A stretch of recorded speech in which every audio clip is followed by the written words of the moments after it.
Is letting your child cry for a couple of hours by themselves is okay and healthy for their brain development? Do timeouts work or actually harmful for emotional regulation? Is it okay for a child to cry during the independent sleep training? So those were the questions that I was and still asking myself as a parent, and I decided that sometimes what we need is just to find out what science know about it. So I decided to do a research on the topic of stress and neglect and see what is the current data on that topic right now. Hi, my name is Kate and welcome to our channel. We share practical and science-based information here. And today I'm sharing with you the summary of the research on neglect and stress in young kids. This is based on the publications on the Center of the Developing Child of Harvard University. If you would like this video and would like to make a deep dive, I highly recommend to check their website. The link is in the description. And now let's see how science can support us as parents in those very practical questions, to be honest. Before I will jump into the key points, I wanted to share that one of the reasons that sort of brought me to this topic of understanding how the brain develops and works in younger kids was the movie that I watched, which is called Wisdom of Trauma, featuring Gabor Mate, is a well-known writer and practitioner with a very range topics that he's covering: addiction, mental health, etc., etc. So if you haven't watched this movie, it is just wonderful. I also will leave the link in the description, and there is a small fee, so you can watch the movie for the donation. And in this movie, it was a small part when he was saying that if an infant and a small baby is not held by their caregiver, by the adult, they could die. So the importance of connection and the importance of responsive care is something that is becoming a survival factor for young kids. So that made me very curious, and I decided I want to dig deep and see how do our relationships influence the brain development of kids. And if we think that, okay, what can cause stress in infants and small kids is like lack of food and maybe some physical abuse, but actually the big part of it, and when I'm saying the big part, it's based on the data, on the US data from 2020. So big part of their stress events is called neglect. And there are 4 types of neglect that scientists developed. So first one is physical neglect, so basically lack of food, lack of shelter, there is no shelter, and there is a physical danger for the child. Second one is educational neglect, so lack of ability to get the education and learning possibilities. And it's not about school and childcare, which is also included, but also even being able to explore the world around them. The third one is emotional neglect, and it's not about just lacking of somebody caring about the child. It's also about inconsistent reaction to the child needs. So not one time it's anger, the other time there is a joy, and it's all messed up. So it's very inconsistent for a young brain, and that creates a lot of stress. Emotional neglect is also about ignoring and humiliating and not being there generally for a child.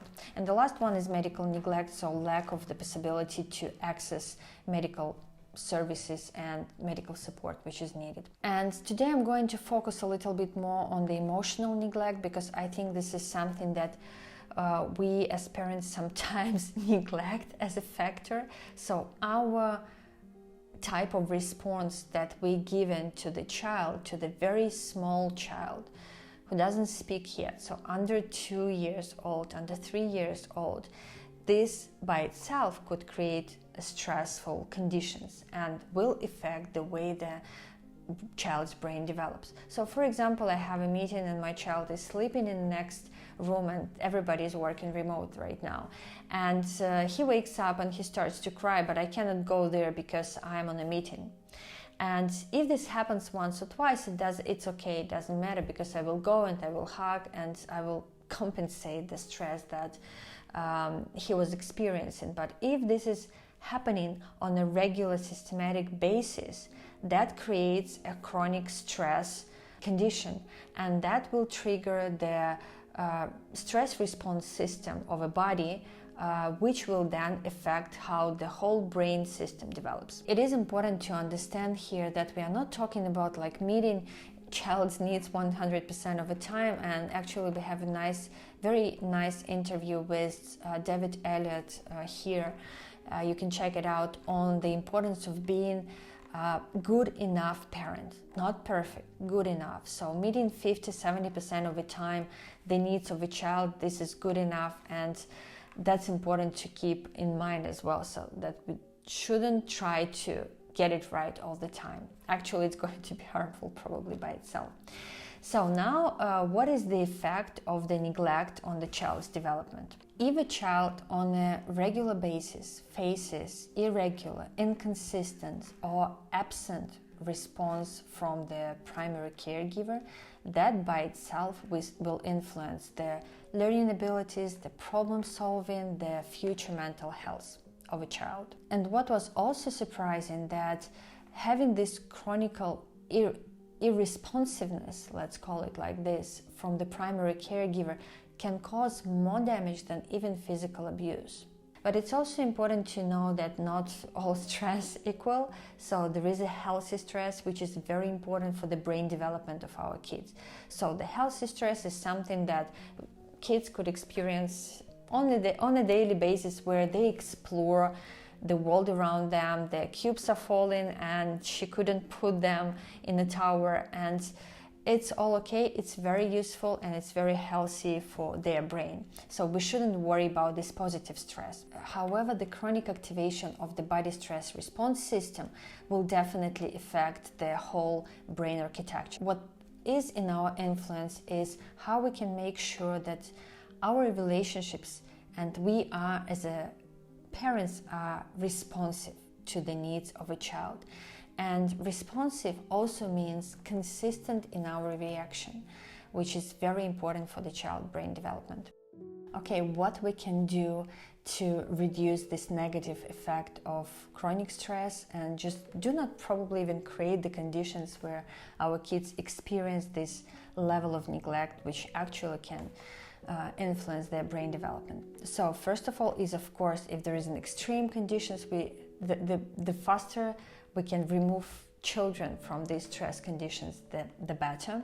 But also the second point is providing the responsive caregiving.